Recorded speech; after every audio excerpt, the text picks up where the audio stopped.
Premier Crisafulli, Minister Tim Mander, great to see you. Ladies and gentlemen, 1,343 days ago, the world watched as Brisbane was named as host city for the 2032 Olympic and Paralympic Games.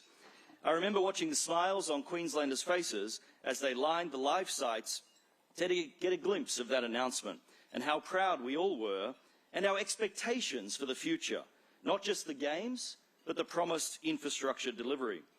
To look to the future, though, one must look to the past.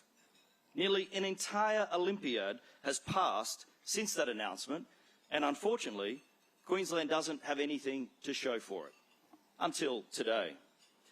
The focus of previous governments was on the 5-star glitz and glamour and not the 5 Olympic rings.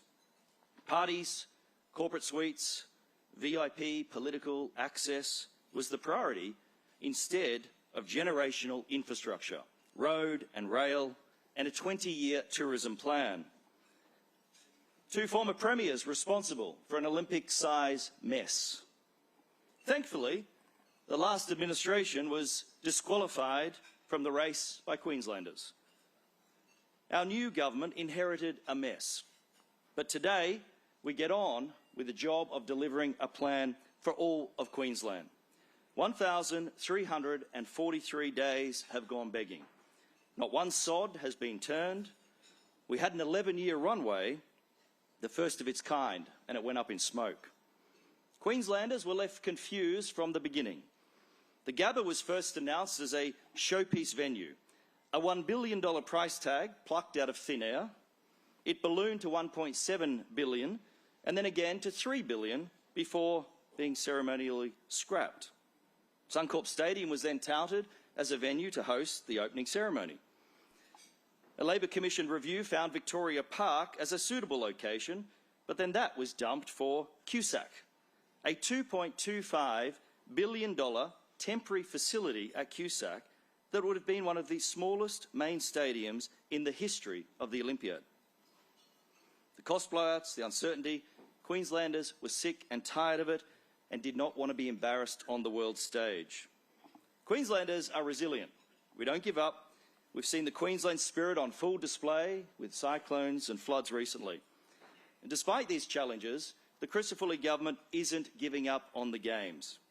The Premier tasked me to set up an independent coordination authority and sort the mess out.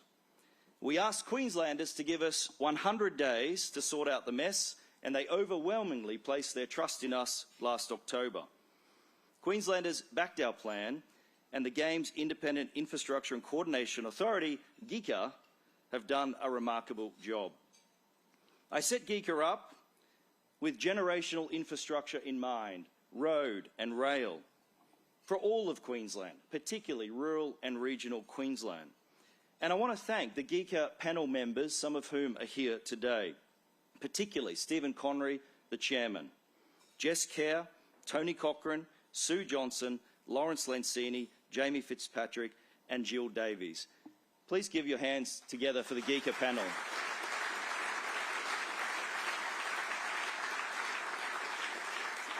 They have produced a report of which over 90% of their recommendations have been accepted by this government.